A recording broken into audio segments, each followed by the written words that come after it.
Hello, good evening everyone. Welcome to the News Today edition of 23rd of July, wherein try and make all important news for the day in the most simplest format for you guys to understand. So let's look at the important news for the today. Recently, United States of America has pulled out of UNESCO. Scientists have discussed the unprecedented winter warming in the Arctic region. The intellectual property filings in India has surged by 44% in the last 5 years. World Bank has released a report that is towards resilient and prosperous cities in India. And Supreme Court has shared their observations with respect to issues surrounding stray dogs. And we are going to cover place in news, that is Vanuatu, followed by the quick updates for the day. So starting with the first news, again, United States of America has been in news for a lot of reasons, and recently it was in news as it has pulled out from UNESCO, which is again a UN body, and it is not the first time. In fact, it is the third time where again US has pulled out of UNESCO, and twice under the leadership of Donald Trump. Right, so this news is important for you, and again it can be interlinked to GS paper number 2, that is international relations, and also as we are discussing about culture, that is UNESCO, which is a cultural body, again also important for your GS paper 1, that is Indian culture. Right, so let's look at, firstly we need to discuss what do we understand by UNESCO. Again, United Nations body which is talking about the educational, scientific and cultural organization. Very important, it was established in the year 1945, which is headquartered in Paris, France. Right, currently it has 194 members and 12 associate members, and the primary purpose of UNESCO is for proper promotion of peace and global cooperation through education, science, culture and media freedom. That is the purpose of UNESCO, which is a very noble cause, right? If by reading it itself it is coming out that again how noble is the purpose of UNESCO, right? So important facts for your prelims examination. Then what has made the United States to withdraw from this organization? Let's look at the reasons, right? So the first reason what has been put forward by United States ki UNESCO has been working with respect to woke and divisive causes, right? So again a technical word, again a political word, right? So what exactly United States has accused UNESCO of, right? So it has told that again UNESCO has been making resolutions that criticize Israel, which is again a lie of US, right? So US sees UNESCO being biased towards Israel. That is one reason. And the second reason, they are telling that the education and the cultural programs that has been done by UNESCO is focusing heavily on race, gender, colonialism, right? Which sometimes the US policy makers are viewing as one-sided or politically motivated, right? So these are the two primary reasons which US has highlighted in terms of withdrawing its participation from UNESCO, right? So the broader trend, and it is not the first time. In fact, United States has withdrawn from multiple other organizations under United Nations. That is, it has withdrawn from the World Health Organization recently, right? And it has also reduced its spending on United Nations Relief and Welfare Association Fund, which is there, right? So again, and specifically with respect to the Palestinian Relief Agency, right? So this is how it has been showcasing one trend which has been observed in the news, that USA is maybe taking out its funding or its support from various organizations working under the United Nations. That has been the trend, right? So what it is and how exactly this withdrawal of US from UNESCO is going to impact the functioning of UNESCO as an organization, right? So again, as US is the most developed country, it has a lot of funds, right? And it is of course providing 8% of funds to UNESCO's budget. That is a major contribution in terms of funding. So if US is withdrawing from UNESCO, which it has done, again the amount of funds which UNESCO is getting is automatically going to reduce, which is automatically going to hamper the functions or the programs which are being done by UNESCO towards the peace thing or the aim what we have discussed. Then it is also going to create a geopolitical scenario where again if US is withdrawing, it is giving an opportunity to China to expand its influence over this organization of UN, where again it has funding sources, and again this is going to create a geopolitical imbalance in terms of growing dominance of China in the UN organization, right? And in the idea of multilateralism, right, which you must have been knowing, it is what we have seen at what has been the trend with respect to these multilateral institutions. They have been not so much working, and again many countries are not following the norms and rules of course of this multilateral institutions. So again it is showing the right again how weak in terms of structure and functioning these multilateral institutions has been becoming, right? And it has been losing trust of people, and globally we are again going by a trend of what we call as unilateralism, right? So these are the few impact with respect to US withdrawal from UNESCO.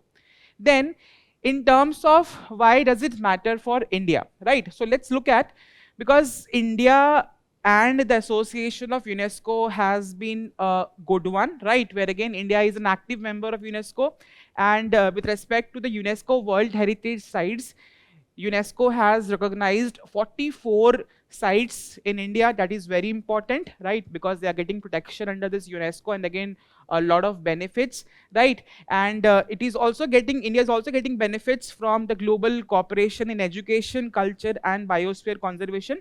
So these are the few areas with respect to UNESCO and India. And in fact, UNESCO has also been releasing a lot of reports, a lot of maybe heritage sites. Again, few initiatives of UNESCO. We talk about the World Heritage Sites, right? The Global Education Monitoring Report, the Man and Biosphere program, very important in terms of biodiversity conversation, right? Then in terms of World Trends in Freedom of Expression report. So these are the few initiatives. Why I'm discussing this is because UNESCO as a international or a body of UN has been in news. Some bodies which are coming in news makes it important for examination, right? So again, they can ask you, they can give you a list of few reports and they can ask you to identify which report has been released by UNESCO, right? And globally, and let's see how exactly it is going to held down in your mains answer writing. Then in terms of, again, as I discussed, again a topic of international relations, there has been a lot of questions, right? So again, this is a question of 2015, but it is still relevant in today's context. Let's see how, right? So international institutions, including the UN, have failed to tackle global challenges discussed, right? So if it was a question in 2015 and if we can interlink it with the US withdrawal from a lot of organizations of UN like World Health Organization, the Relief Fund of UN, or maybe we talk about UNESCO, right? So again, it can be interlinked with current context as well. That is how some questions and some themes which come back in news, there is also a possibility that again some kind of questions which has been asked earlier by UPSC can also be discussed or can be asked, but again the context is going to be different, right? So again we can link it with the how US withdrawal is reflecting weakening of the global or the multilateralism, and again there has been a growing trend towards what we call as unilateralism, right? I would like to ask you and again comment upon what are your views, right, on this issue, right? Should powerful countries reform global institutions from within, or they are going to withdraw when they disagree to some of the functions, some of the decisions of these institutions, right? What is the right approach? How do you see this, and how do you see and that again that US withdrawal, is it something weakening the whole idea of multilateralism, right? Should we reform the institutions or should we back out of these institutions? That is one question which I would like to ask you and again comment upon in the video.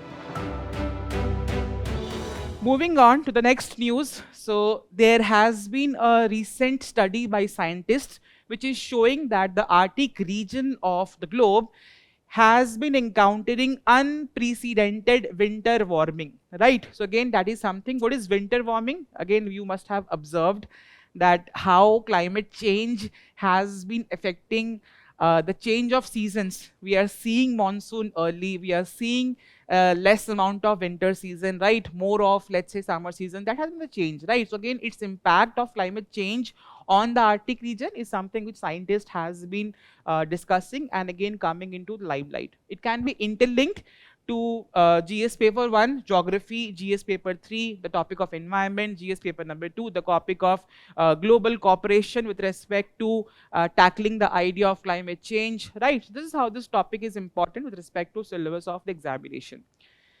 Then, what has happened, right? So why this has been in news?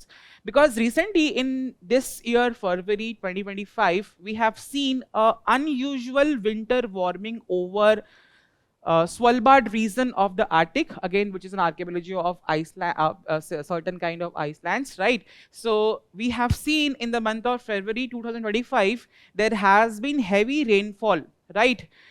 In peak winter season, of course, which has led to the melting of glaciers or snow melt, and it has also led to formation of melt water pools. Again, the idea of how glaciers are melting down. So again, this phenomena has been observed in this year, February 2025.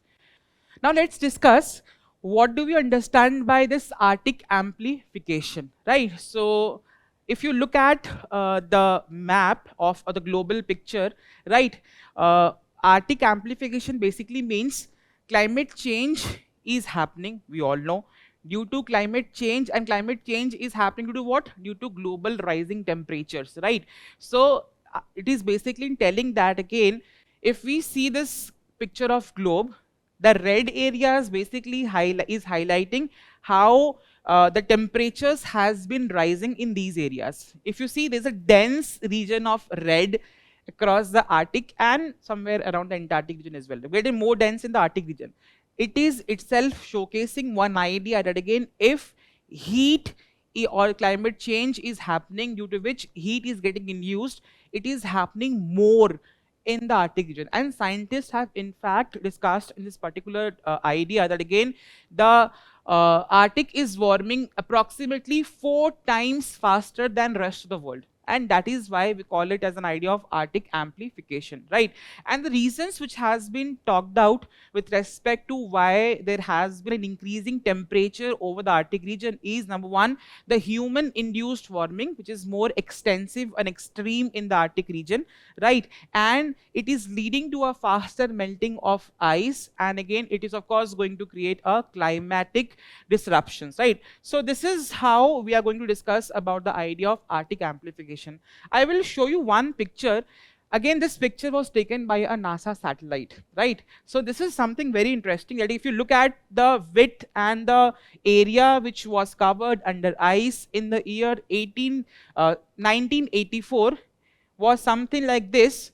And this was a picture which was taken in the year 2016. And this is showcasing that how exactly the area which was covered under ice in the Arctic region has been on a decreasing trend, right? This is some case, it is very important that again, how climate change is actually happening, right? Again, and how something which is happening in the Arctic region is of a global concern matter. Then, why exactly and what are the reasons which has been discussed with respect to how, again, Arctic is warming? But again, we are discussing a topic of Arctic amplification. It is getting 4 times warmer as compared to rest of the parts of globe, right?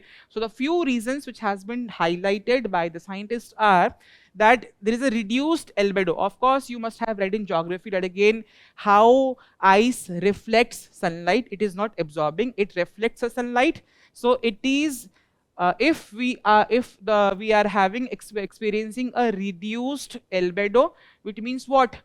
It means what? It means that ice, the reflection back capacity of ice is getting reduced, the ices are getting melting, and if ice is not there, and again if the sunlight is not reflected back, it is leading to absorption of this sunlight by dark oceans, and if oceans are absorbing heat more, so they are getting trapped over here and it is not reflected back, and that is leading to what we call as melting of glaciers or melting of ice around the Arctic region, right?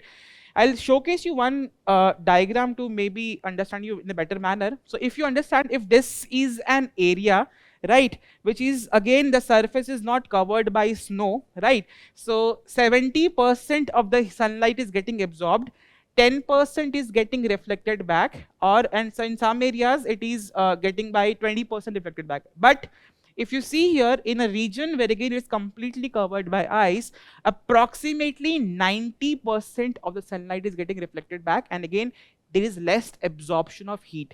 But with this reduced albedo, what is happening, that again the ice is getting are getting melted, and it is leading to absorption of more amount of heat in the dark ocean region, and it is leading to melting of ice in the Arctic region. That has been the basic reason. The second reason which has been highlighted is the lapse rate feedback. What exactly is the lapse rate feedback? Because what we have seen, if you wear a jacket in the winter season, right, so heat is staying in that area for a longer duration of time, and of course you're feeling warmer, right? So what we have seen, that again heat is staying near surface in the Arctic region more as compared to the tropics. Because what is happening in tropic, if you look at, if you must have read the global circulation of air, right? So if it is heat, so sunlight is coming, and again we to the process of convection, the air and the equatorial region is getting upwards, and again how the heat is getting distributed. But again this is somewhere as temperature is less in the Arctic region, the process of convection of or basically what we call as the heat spreading is less, and it is leading to the trap of heat in the Arctic region, which is leading to melting of ice in that particular region. That has been the second reason. Then the idea of water vapor triple effect. So again they are telling that again water vapor is maybe in three ways it is leading to warming of the Arctic region. What exactly the first region? So again with water vapor, what is happening? Clouds are getting formed. So with clouds, of course cloud leads to more absorption of heat, and again the temperature of the region is of course increased in the regions of cloud, number one. When this cloud takes the form of rain, right, so through the process of condensation, of course heat is getting released, again releasing of heat, and water vapor also act as a greenhouse gas in the Arctic region, right? So these is how water vapor is tripling the effect of warming of the Arctic region. That has been discussed over here, right? And then we talk about atmospheric heat transport, right? So more heat from tropics to northward has been happening. Let's say imagine in a very chilly winter in a room, if you are placing a heater or a blower, right? So how exactly heat from the blower is reaching out to the let's say cooler parts of your room? Exactly how this has been happening, that again with global increase of heat, how from the equatorial region or tropical region heat is getting dissipated or moving towards the colder region. So these are the few regions which has been discussed with respect to the idea of Arctic amplification. Then we talk about that why it is a matter of a global concern, right? Because with Arctic region melting, so I would like to ask you, what do we call the nature, or what kind of nature of soil is found in the Arctic region, right? So that we call as the permafrost soil. So basically with the melting of ice in the Arctic region, the permafrost soil is getting exposed, which contains carbon dioxide and methane, which are again greenhouse gases, which is again accelerating the idea of global warming. Simple and clear. Ice is getting melted, the permafrost soil is getting exposed, which contains what we call as carbon dioxide and methane, which is again greenhouse gases and increasing the or accelerating the idea of global warming. Then it is also leading to ecological disruptions. There are a lot of biodiversity in terms of flora and fauna who are suitable or who are well suited in that ecosystem. With the change which is happening in Arctic, it is leading to the tundra species getting exposed to the freeze-thaw cycle. What do you understand by freeze-thaw cycle? So basically, if global temperatures are increasing due to greenhouse gases over there, so as the temperature rises, the permafrost starts to thaw. What is thaw? Thawing is the basic process of how exactly permafrost soil is getting exposed, and again it is leading to emission of carbon dioxide and methane, right? So with this, the previously frozen organic matter decays due to what the process called as thawing, right? And again, the decayed organic matter releases carbon dioxide and methane, right? And it is again leading to an increase in the atmospheric temperature due to the incidence of methane and carbon dioxide, which is being released by the process of thawing of this permafrost soil. So these are how exactly this Arctic amplification is a global concern with respect to this. Then we talk about how it is going to impact India, because as I discussed, it is of a global concern. So as a country, how does it concern us? How does the idea of Arctic amplification is a matter of concern for us? Have you experienced, of course, in last few years, we have been experiencing a monsoon or a change in trend of monsoon, right? So monsoon are, of course, coming early. In fact, this year, what we have seen in Delhi, it was expected to hit around in the month of July, but again, it has the monsoon has hit Delhi by in the early days of June itself, right? Again, that is something which has been discussed over here. That again, it is disrupting the Indian monsoon in its nature. Why? Due to erratic rains, what we are experiencing, and again, it is leading to extreme flood events around the regions or the flood prone areas of the country, right? Then with this melting of glaciers, if glaciers are melting, so again water is going to be maybe mixing up in the ocean, right? So again it is again leading to a sea level rise. So with the cities around this sea area, for example coastal cities like Bombay, Chennai, right? So they are experiencing threats due to this sea level rise. And then we talk about, of course, the economic losses, again climate change, again with the changing pattern of monsoon with sea level rising. Of course, there's going to be a change or damage to agriculture, infrastructure stress, health impacts. We have been seeing recently that again how maybe landslides are happening in Himachal, Uttarakhand, flash floods are happening. Again, all of these are linked to a global phenomena of what we call as Arctic amplification. So again, something happening at a global level is also impacting the region of India. Then in terms of, again, this is not a cycle which is going to end, this is a vicious cycle. How exactly? Let's see. If I talk about ice is getting melted, so of course it is going to reduce the albedo, again less reflection, which is leading to what? More heat getting trapped in the surface of the Arctic, which is again leading to more ice which is getting melted. With this, what is going to happen? There would be exposure of the permafrost soil, and again the process of thawing of soil would start to happen. Again, it would release methane and carbon dioxide, which are again greenhouse gases, and again more warming with again these greenhouse gases coming in the area. The global warming is of course going to increase, and again it is leading to more thawing, right? Because if temperature is rising, it is a loop or feedback loop, right? So this is how it is being discussed, and again how it is a very important concern, because it is just a vicious cycle which has been happening, and that has been discussed with an idea of Arctic amplification. So what can be done? So basically, again, very important, it is very global concern, and again climate change has been a matter of concern across the globe. So what one thing we can do, or many things what we can do, is we can cut down the emission of these greenhouse gases very aggressive manner, because this is a matter of a concern. right? We are going to strengthen the international cooperation with respect to the Paris Agreement, all climate change agreements. We are going to strengthen in terms of international cooperation. All countries should be contributing to the idea of climate change, right? Arctic Council.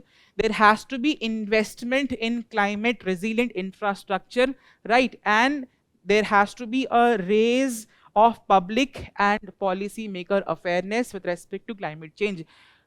Governments across countries need to take this idea of climate change into their policy making, and again, citizens of every part of the world need to be made aware about the idea of climate change which has been happening. And again, this small change can bring about a lot of difference with respect to the idea of climate change.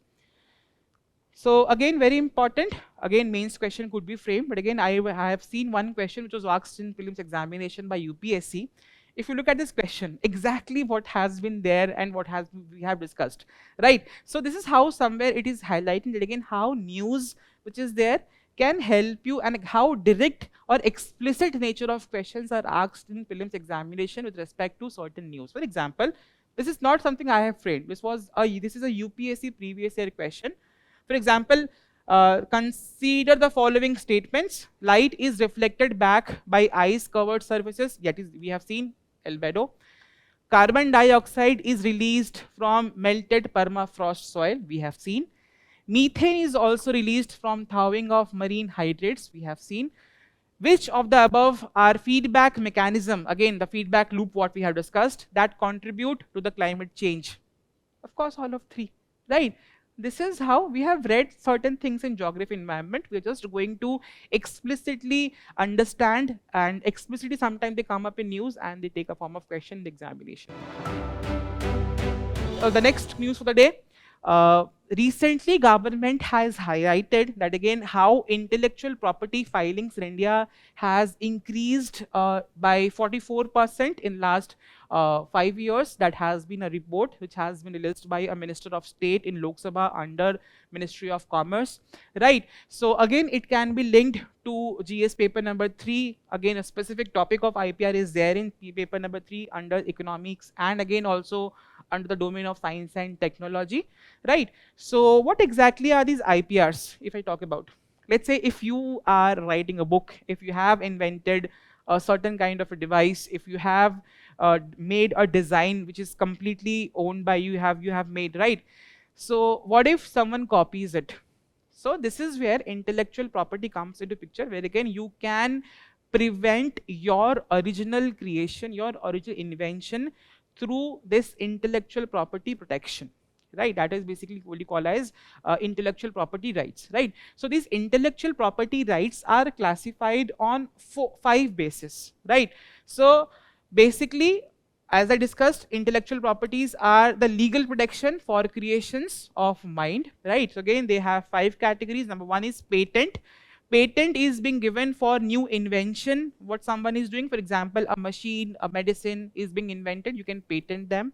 Then we have a concept of trademark under IPR also. What is trademark? So trademarks are being done usually for brand names and logos like Nike, Swash, right? Then we talk about copyrights. So copyrights are being issued for creative works. For example, if you have written a book, or you have released a movie, or you have written a song, so again you can claim a copyright issue over it. Then we talk about designs, right? So for unique shapes, unique appearances, right, of certain kind of products, you can claim a design as an IPR. For example, fancy perfume bottles, many big companies are again claiming IPR over design of a particular product, right? And lastly, very important, geographical indications, right? So GI, so again GI, of course, those are the products which are found in that geographical region only, right? So again, for products linked to a place, for example, Darjeeling tea, Mysore silk, many of them in India, right?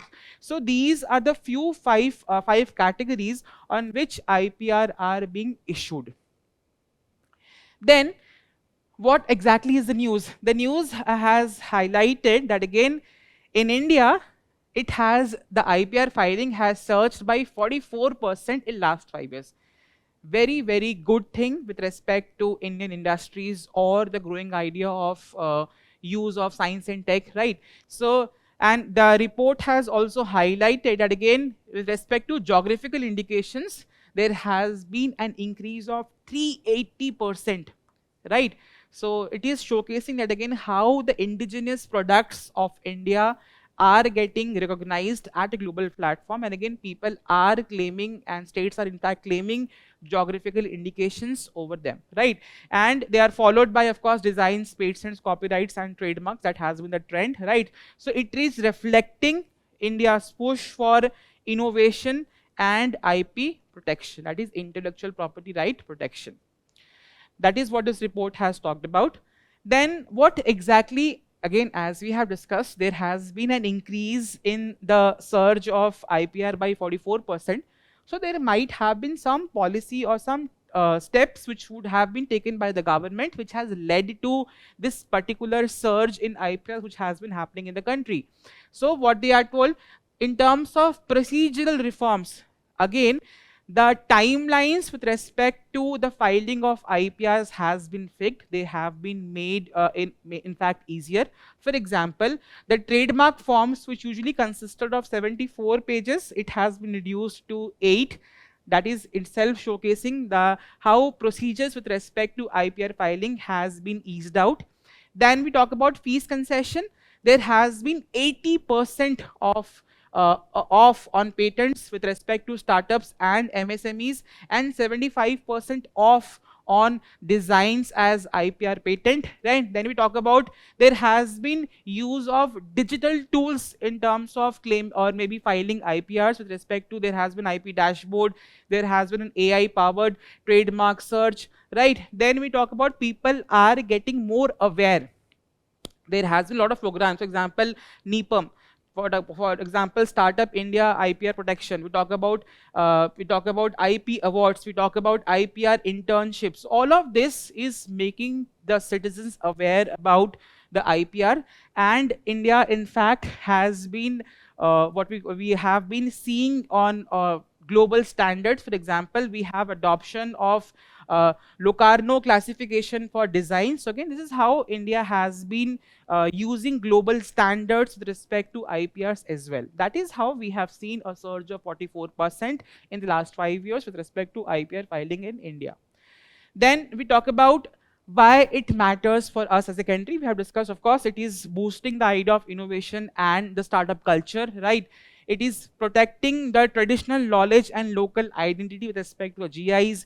It is supporting the Atmanirbhar Bharat scheme, the knowledge economy of India, right? And it is improving India's IPR reputation at a global level. So these are the few things which you can write down in conclusions of your answers as well, right? So let's see, there has been a mains question. For example, investment in science and technology is critical for realization of national development agenda. Discuss with reference to the status of India's research and development sector. So again, this is how you can give one point of how exactly with an increase of IPR, which has been 44% increase in last 5 years, is again promoting the idea of how exactly India has been working towards more research and development. Because if more research is happening, then only people are getting IPR or they are claiming IPR over them, right? That is again showcasing the idea of development in the R&D sector of Indian economy. Again, one very straightforward question: what are intellectual property rights? Why are they important for India? Again, this is how UPSC has been asking question. Again, from this theme, these few questions has been asked by UPSC. The next news for the day: recently, World Bank has released a report which is towards resilient and prosperous cities in India, right? So World Bank has highlighted that with respect to Indian cities, if again, we have discussed the idea of climate change happening, right? So if climate change are happening, again, we are also seeing that again, cities, the population is going to increase in cities, and if we want to make these cities livable, we are going to have a good amount of investment in cities to make them resilient and to make the idea of green urban infrastructure that this report has highlighted, right? Again, a World Bank report in collaboration with India, very important, right? So it can be linked through the 3 papers, for example, GS paper 1, it can be linked with an idea of urbanization and problems related to it. Then we talk about GS2 in terms of governance and inclusive development. In GS paper number 3, it can be interlinked with infrastructure, environment, and climate resilience. So what exactly this report has highlighted? This report has discussed that again, Indian cities are going to create 70% of new jobs by 2030. And it is going to contribute 75% to India's GDP by 2050. Again, all of these data you can use as introductions of your answers with respect to any similar topic or similar theme of the question, right? Very important. This is how some data which come up in news, you are going to use them in answer writing as well. Then it is also highlighted that again the urban population is going to reach approximately 951 million by the year 2050, right? And it has also in fact showcased that again from 1985 to 2015, the construction in flood prone areas has increased by 102%. We have seen the happenings of flash floods and how infrastructure are getting damaged due to heavy rainfall. So again, this report is itself highlighted again how infrastructure in flood prone areas are getting damaged, and again it is somewhere by 102%. Then itself the report has told that again if we are going to make cities resilient of climate change and we are going to promote the concept of green infrastructure or green urban development, we will require an investment of $2.4 trillion that this report has highlighted, right? And in fact it has also told if we are not working towards making city resilient of climate change, we are going to lose $5 billion every year due to flood, right, by 2030 if no action is taken as of now. So again, this is a matter of urgency which this report has highlighted. Then with respect to two big threats which are being faced by Indian cities, which this report has discussed. Number one, the idea of flooding. Of course, climate change, we have discussed altogether how climate change is again increasing the incidence of floods happening around the country. Monsoons are becoming earlier, right? Rains are very unpredictable of nature, right? So there is a pluvial flooding is increasing. What is pluvial flooding? Basically, which are rain-based flooding, right? There has been, and again, why exactly with urban development? Because cities are getting concretized. With concretization, there is less amount of soil in cities which can absorb the rain, and that is again leading to the problem of flash floods happening in cities, right? So again, excess concrete, poor drainage system is leading to the idea of something like this, right?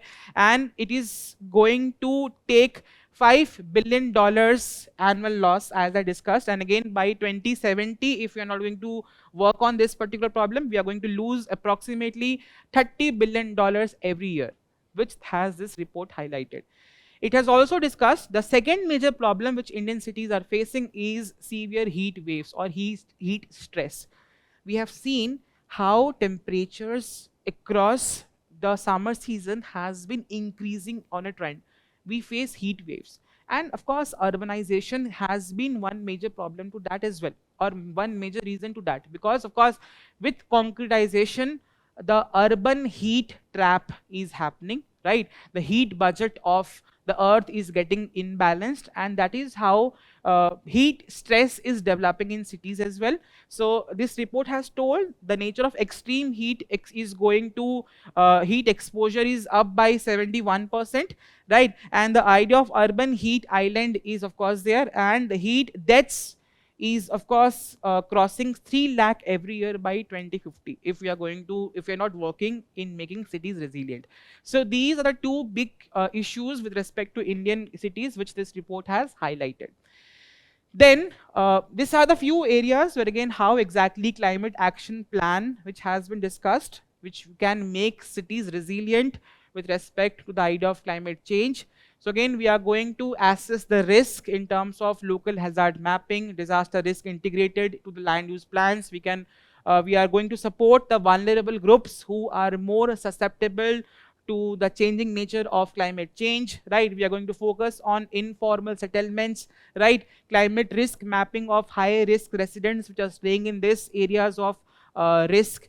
Then we talk about green urban expansion, compact cities with massive transport are there. So again, LED based lighting, ban on risky construction zones. These all things need to be incorporated with respect to sustainable idea of urban services. Efficient water and waste systems need to be there.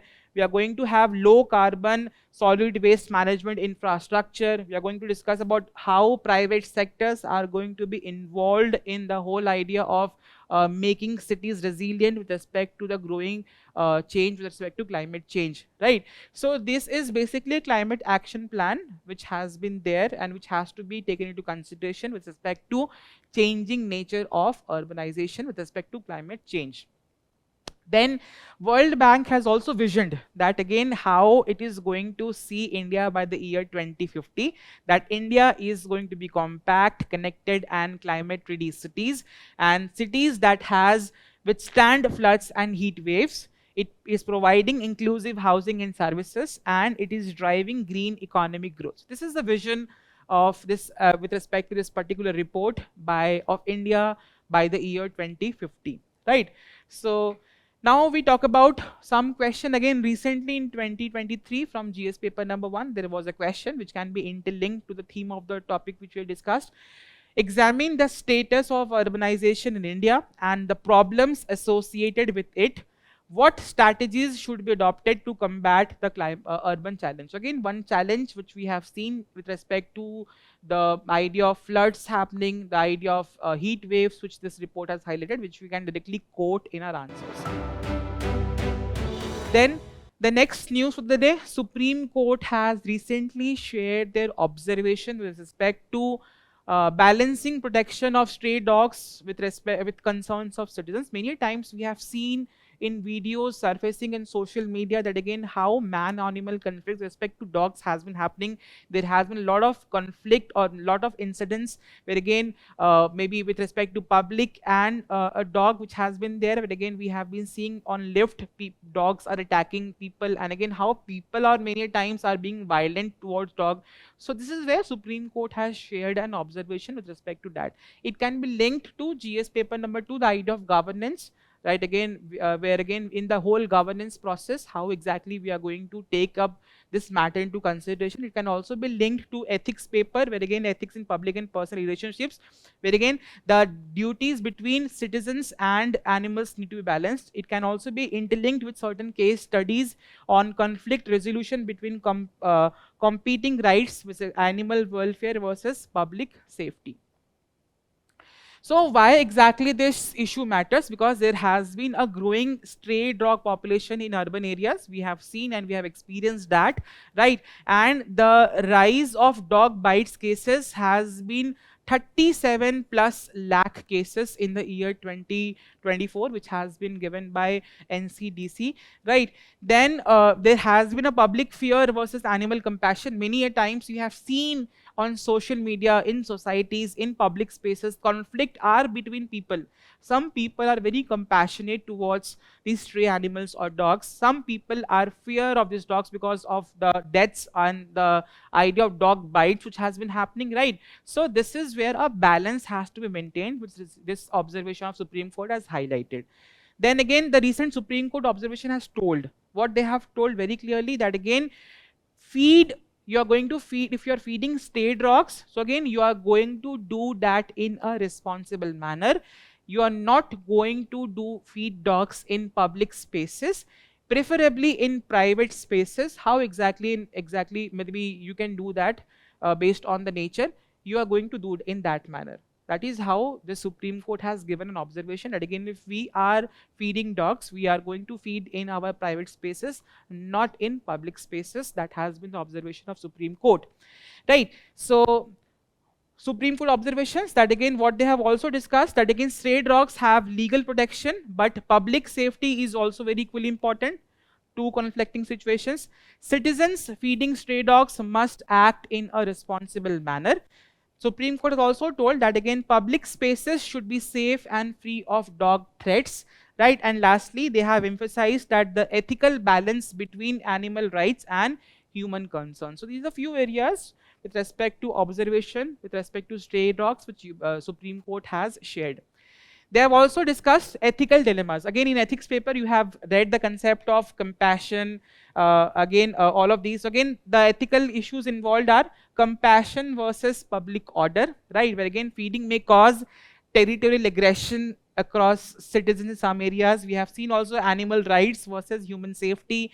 Dogs have right to dignity, but people also have a right to protection with respect to attacks by these dogs. Population control versus ecology. We have also seen that again in some areas where again there are spots where again people are feeding these stray animals, the incidences or the population of these stray animals in those areas getting increased, which is again leading to the balance of ecology and an ethical culling is wrong, right? Then with respect to responsibility versus abandonment, where again many times we have seen that again with older pets getting so they are getting abandoned by their pet, maybe by owners. That is again showcasing the idea of abandoning in picture. So with respect to legal and constitutional provisions with respect to stray dogs in India, Article 51 AG, that is a fundamental duty, that is, it is duty of every citizen to be compassionate for all living creatures. Again, living creatures are dogs as well. Under 243W, that is a municipality, urban local bodies must manage stray dogs. So these are the legal constitutional provisions with respect to stray dogs in India.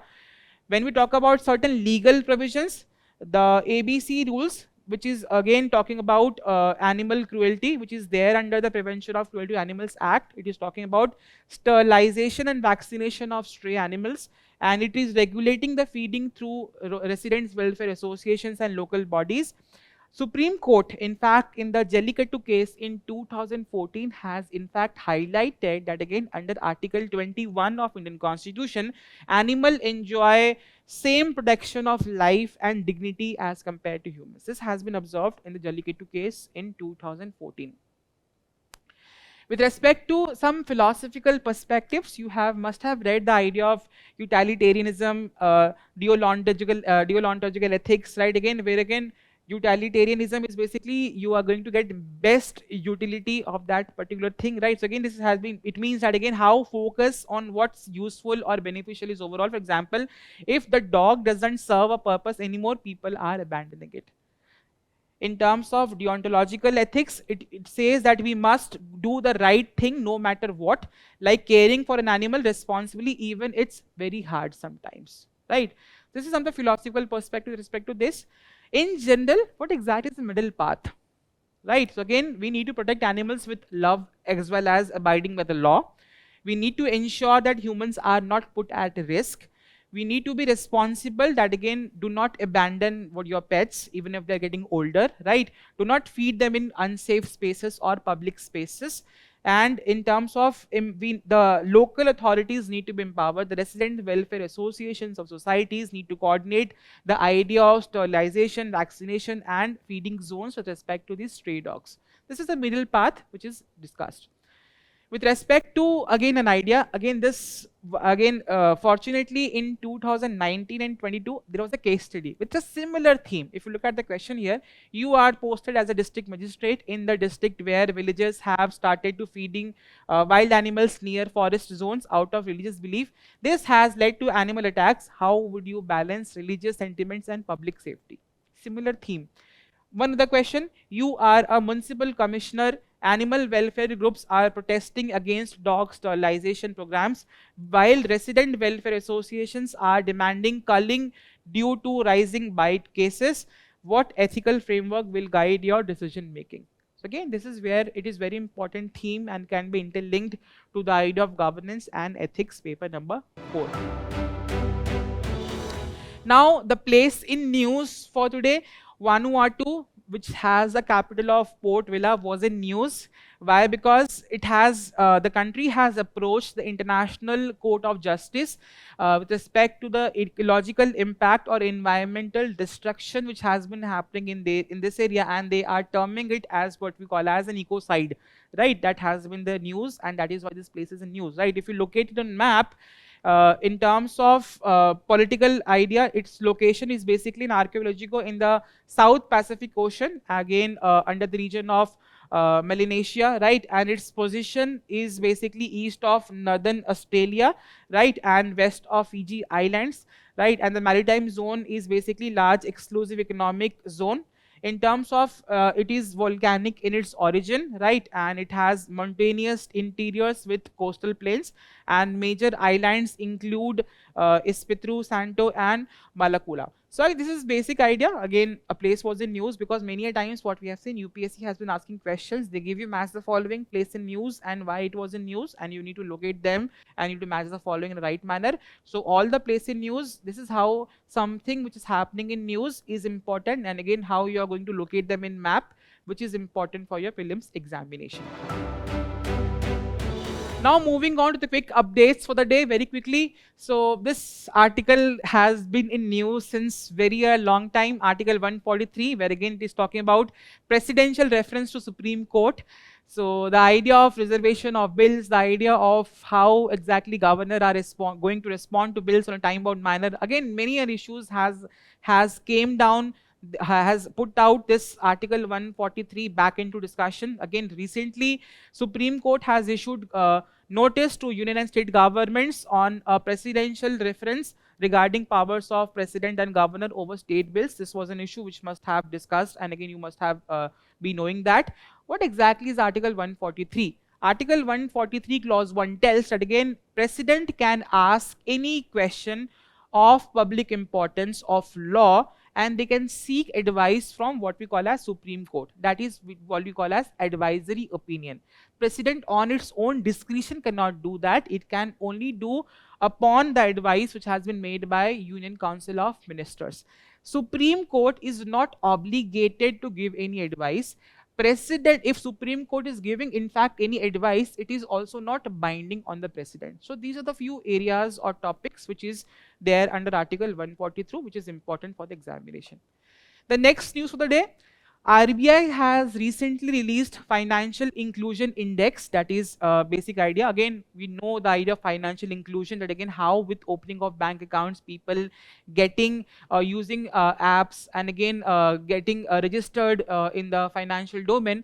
This report is in fact telling year by year that how exactly India has been achieving the idea of financial inclusion. So again, it has discussed, this report has told that again India has improved to 64 points, 67 points. Earlier in the year 2024, we had a 64.2 point. So again, it is basically highlighting the higher usage and better quality of financial services across cities in India, right? So again, as a report or as an index, sometimes the ask is financially included index, which body releases this particular index. So RBI releases that since year 2021, and it is published annually by RBI. The purpose is to measure the extent of financial inclusion in India, right? And it is covering which areas in terms of inclusion, in which areas in terms of banking, insurance, investment, postal and pension sectors. And the range of course is 0 to 100, and this year we have got 67, right? And there is no base year assigned, because we are seeing it as a progressive nature. So no base year is attached. We are seeing year by year how India is improving in terms of financial inclusion. Then we talk about recently Mahadei River water dispute, and again there are a lot of interstate water disputes. Again, recently Goa has maybe the Goan government, and in fact is basically discussing the idea of approaching Supreme Court against the Karnataka's Kalasa Banduri project. So this is why it was in news, the whole idea of Mahadei River. So again, the idea is a project of Karnataka is aiming to divert water from Mahadei's river tributaries to the Malabhadra river, right? So this is why Goan government has been has been putting forward the idea of approaching Supreme Court with respect to this diversion with respect to this particular project. Basic facts about Mahadei river. So again, it is the origin is Jamboti Ghat in Karnataka of Western Ghats. It flows through Karnataka, Goa and Maharashtra, the three states, and it outflows in Arabian Sea via Goa. So again, east flowing, west flowing rivers, the drainage very important. That is why it is very important. Then we talk about the Great Ruha River, which is drying up. So again an international river. So this region or this river has been drying due to the idea of climate change and human mismanagement. That is again what we have been discussing, the impact of climate change on different areas across the ecosystem of Earth, right? So again, why this river is drying? Due to the irrigation, hydropower and livestock, which is impacting the flow of river in this particular area, right? So basic facts about the Ruaha River. So again, it is located in Tanzania, and it is a tributary of Rufiji River, which is the largest river basin in Tanzania, and in terms of its ecological role, it is a main water source for Ruaha National Park. Very important, many times they ask question, ki Ruaha River you need to locate in which country, right? That is how match the following question could be asked, because this international river was in news.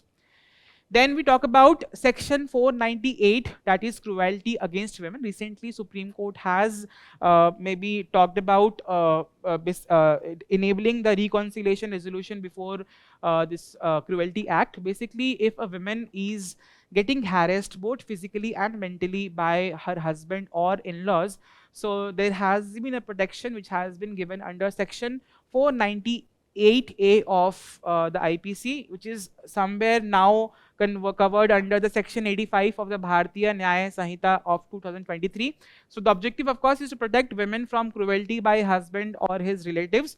Punishment up to 3 years plus fine, and offense is of cognizable without any permission. Cognizable basically means without any permission, police can arrest you, and it is a non-bailable offense. No bail can be issued with respect to arrest against this particular section of 498A, right? So Supreme Court recently has told that again enforcing the Allahabad's High Court 2022 guidelines, and again, if a woman has complained, many times what we have seen in the Indian family system, if some disagreement happens, so we need to give a cooling off period of 2 months. That this Supreme Court has observed, that again, before making any arrest, we need to give a cool off period of 2 months, so that if it is a personal family issue, whether it could be resolved, whether it can be reconciled, that has been discussed by the Supreme Court judgment. So again, they have discussed that in police must give wait for 2 months before any action of arrest. The idea is, of course, to enable reconciliation of resolution before any escalation of matter. The next news, winter fog experiment VIFEX, right? So many times what we have seen in a winter morning in Delhi, what do you see? Once you wake up in the morning and nothing is visible, right? So this is where this project of VIFEX has been working. So again, it has completed 10 years of dedicated research in the northern Indias of what are the reasons with respect to dense winter fog. And with this experiment, we can predict at least 6 hours before, we can forecast how dense a fog is going to happen in a particular region. And this has completed 10 years. So again, anniversary years, very important for discussion for a prelims examination question, right? So it is one of the world's few long-term open field fog experiment. So again, the objective is to improve nowcasting, that is next 6 hours, and forecasting of winter fog. And it is being done by Indian Institute of Tropical Meteorology, IITM, and under Ministry of Earth Sciences. Very important, they can ask these kind of questions in the prelims examination. Now, biostimulants, again, it was again in news, we have discussed again in our earlier news today as well. So what exactly are biostimulants? So it is differentiated from fertilizers. Fertilizers are maybe chemicals which are being applied to boost plant growth. Biostimulants, by the very nature, they are of biological nature. They are stimulating the plant growth. That is the idea. So that the idea is, government has told we need to very clearly mark out or differentiate biostimulant with fertilizers. That has been the discussions. Again, with respect to definition, they are substances that stimulate plant process growth to improve growth, yield, and stress tolerance. Benefits is it is enhancing the nutrient uptake and efficiency. If you're applying fertilizers, how effectively, how efficiently that plant is using that fertilizer, that is through the application of these biostimulants, right? They improve crop quality and yield, and they are boosting stress tolerance with respect to heat, drought, with the climate change happening, right? So in terms of regulatory framework, it is governed under the Fertilizers Control Order of 1985 Prelims Fact, and it is not as same as fertilizers. So again, do not directly provide nutrients. So again, this is where the government has been emphasizing and making people aware that again, you need not to confuse biostimulants with fertilizers, right? And recently, the Union Agriculture Minister has told that states should stop mandatory tagging of biostimulants with fertilizers. The next news for the day, and the last news in fact, the Chola Gangam Lake development. So again, that was in news. Sometimes some culture place, some historical place comes back in news, and that is how it is again giving you an indication that again this area from Indian culture is important in prelims examination, right? So Tamil Nadu government has has been discussing to develop the historical Chola Gangam Lake. Basic facts: it is also known as Ponneri Golden Lake, right? Built by Rajendra Chola, and again it has been marked the Chola victory over the Gangetic Plains. Some historical significance: it is mentioned in the Tiruvallangadu copper plates, and it is referred as a liquid pillar of victory by the king. Right, very important. And again, this is where some culture or some themes which are there of Indian culture comes back in news, and this is how UPSC has been asking or picking up these themes in form of prelims question. Now we are done with the today's news. Again, all of you must be seeing some prelims based questions, some objective questions which will be popping up in your screen. It is very important, once you have read the document, once you have gone through the discussion, you are now in a position to solve questions. It's very important that again, once we read it, we need to understand whether we are able to solve questions from the topic of discussion or not. So again, please solve, please match your answers, please post in the comments that again what answers did you had, which is going to create a competitive spirit among students. Lastly, Vision IS has come up with a one-stop solution for all your current affair issues with respect to this digital current affairs platform. Please go and explore, which is a one-stop solution for all your current affair problems. Lastly, thank you and have a good night.